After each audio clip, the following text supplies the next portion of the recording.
I just I just walked in. She's on the floor. She isn't breathing. Room 412. Please just get someone here now. You think you know how a honeymoon ends? It is supposed to be the start of a life, the ultimate celebration of a shared future. It is the one time in a person's life when the world is meant to be at its most secure. But on a humid night in the fall of 2025, that security was proven to be an illusion. Was this a local robbery gone wrong? A random intersection of tragedy and location? Or was the threat already inside the hotel suite before the door even locked? Today, we are not just looking at the initial police reports. We are utilizing 2025 behavioral forensic updates and recovered digital evidence to show you the one detail the groom missed. A detail that changed the entire trajectory of this investigation. To understand the weight of what was lost, you have to understand who Tracy Cole was. At 29, Tracy was a cornerstone of the pediatric unit at a major Ohio hospital.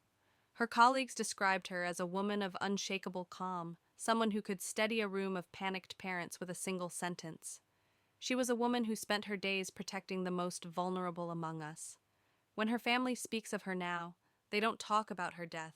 They talk about her dreams, her plan to start a family of her own, her passion for her garden, and her reputation as the person who always remembered every birthday. Tracy was a woman who saved lives for a living, a person whose entire identity was built on care and precision. Does knowing a victim's profession, knowing she was a nurse dedicated to the well-being of others, change how you perceive the weight of this tragedy? Let me know your thoughts in the comments as we walk through these events. David and Tracy Cole were described by everyone who knew them as the perfect couple. Their wedding was the social event of the year in their hometown. There were no visible fractures, no public disagreements. The honeymoon to St. Lucia was the prize at the end of the marathon. They arrived on a Tuesday. By Thursday, Tracy was dead.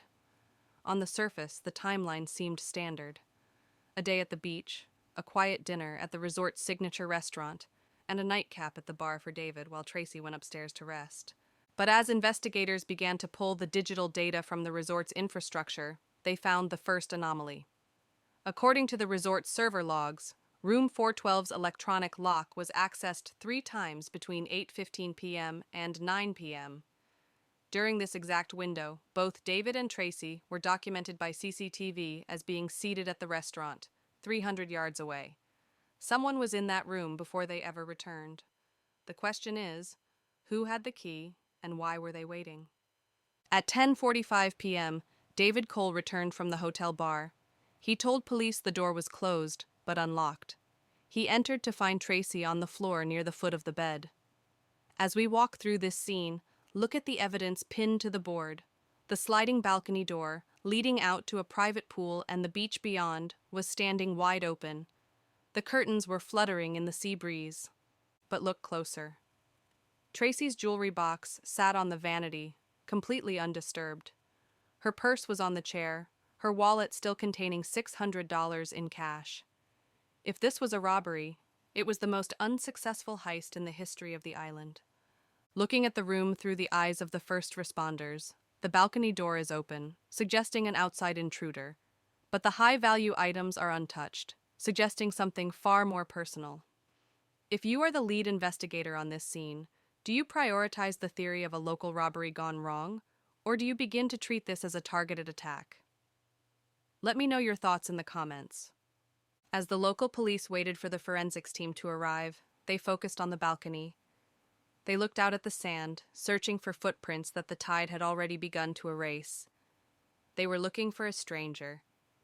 But while they looked outside, the room itself was holding onto a set of data that wouldn't be fully understood until it reached a specialized lab in 2025.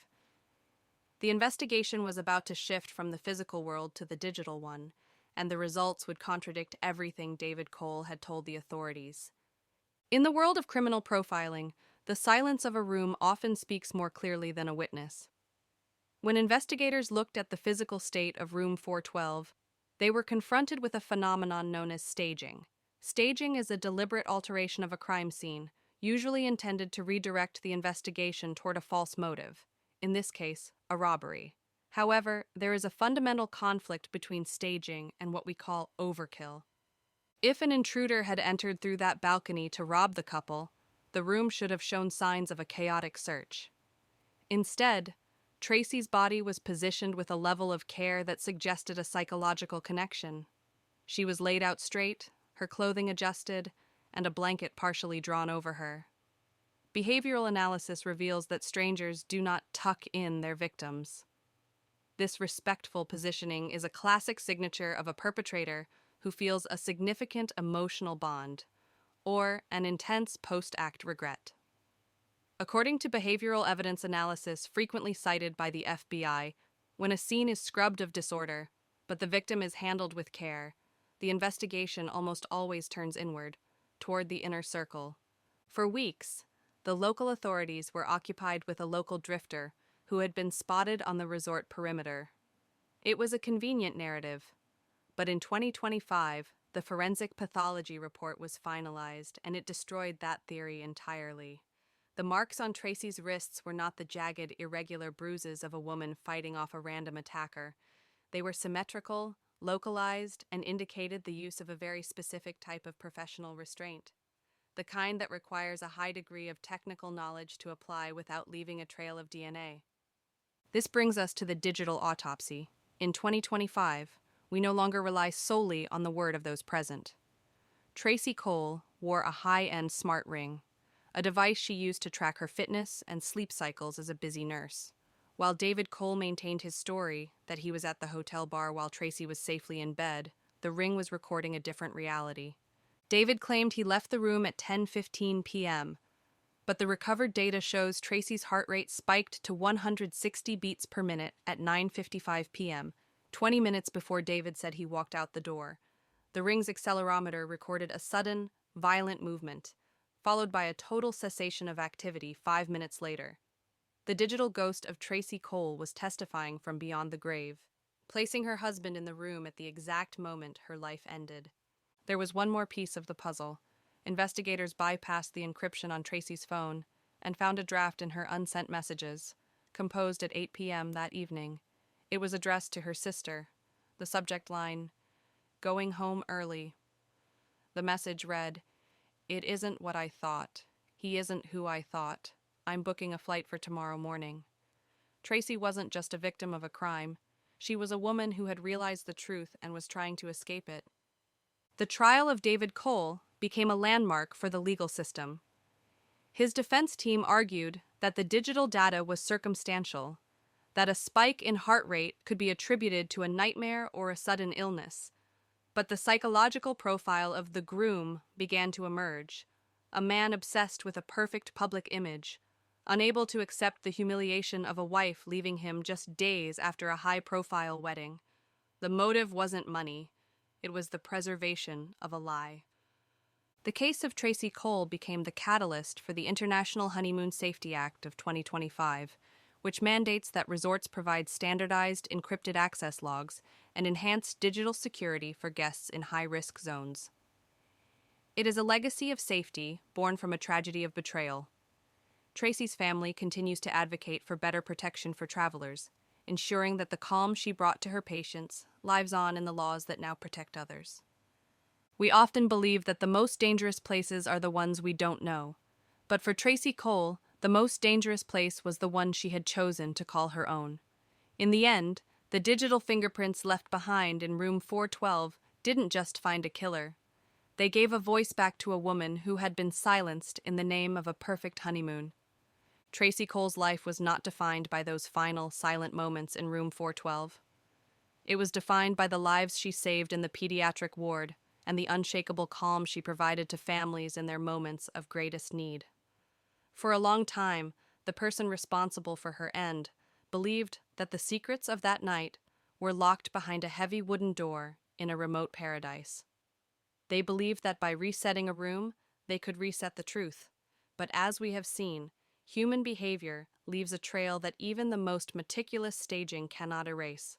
Today, justice has a digital footprint, one that is harder to forge than a crime scene and more honest than a husband's testimony. The conviction of David Cole stands as a testament to the fact that the tools we use to track our health and our movements are now the very tools that hold the untruthful accountable. Tracy's voice was preserved in the heart rate spikes of her smart ring and the unsent messages in her phone. If you want to support the ongoing work of the Tracy Cole Foundation, or examine the official court transcripts that led to this landmark verdict, use the official case resource link provided in the description below. Your engagement ensures that these stories remain visible and that the lessons learned from them continue to protect others.